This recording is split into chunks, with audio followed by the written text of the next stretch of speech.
Mm-hmm. All right. We talked about a lot today. I'm gonna help me if I forget something. Okay?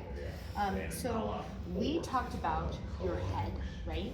And thinking about bringing it up to a top line and setting it so that everything is below. And then I was just really working on keeping that there, just as kind of like I said. Like now we can go down and do stuff, but we have a tendency, right, especially in like moments, especially when the leader is behind you, right, is to just be here, right? And then that's like limiting also what the leader can connect to, right? So we were practicing keeping this baseline up, okay?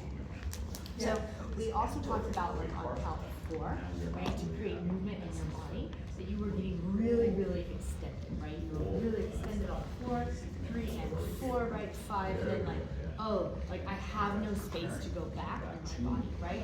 So if I just like shorten and manage that 4 differently and controlling that, right, delay weight transfer, and then we have all this space, right, in my body to move now, right? So we did it, let's do it this way on passing tucks, right? So we practiced on the passing tuck. We went 1, 2, 3, and 4, right? We went 4 here, right? And we practiced just staying really, really tight in that, so we have all this space to move. And when you did that, instead of being like 4, then just going 5 and 6, and there's nowhere to go, you can't even move back anymore, because you're literally at the end of the test, right? Before we move forward, right? I mean, we can make it work.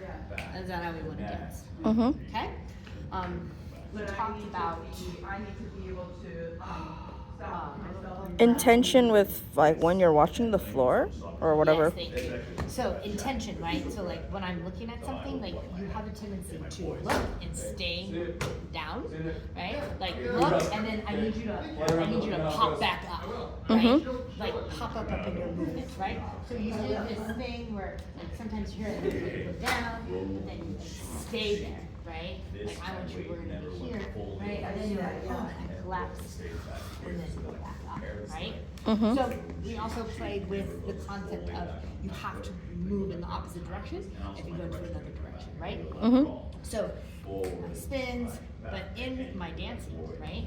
I'm like, oh, I have to go this direction, and then I know, like, oh, I'm gonna be probably led in an inside turn. It's like, no, like I know doesn't mean I go, right? Ooh.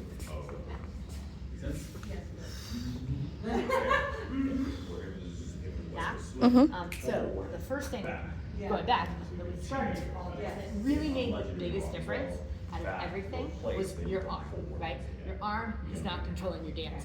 You are. Your arm can be on time, your arm can be off time. Moving through space on time, right? So like on your spins, you used to go like ha, ha, ha. It was almost like double prep.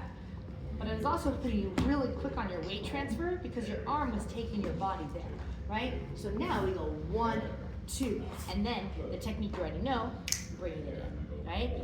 And then even just not reaching for the hand, right?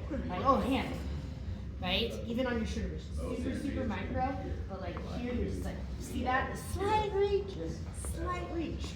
So we're here, and 1, 2, 3, and 4, 5, and 6. Right?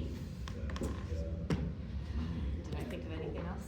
Did I forget something? Dancing the 1 and 2. Oh yes, right? So I want you to not like just go run down the slot, right? I want you to like think about pulsing. When we thought about pulsing, right?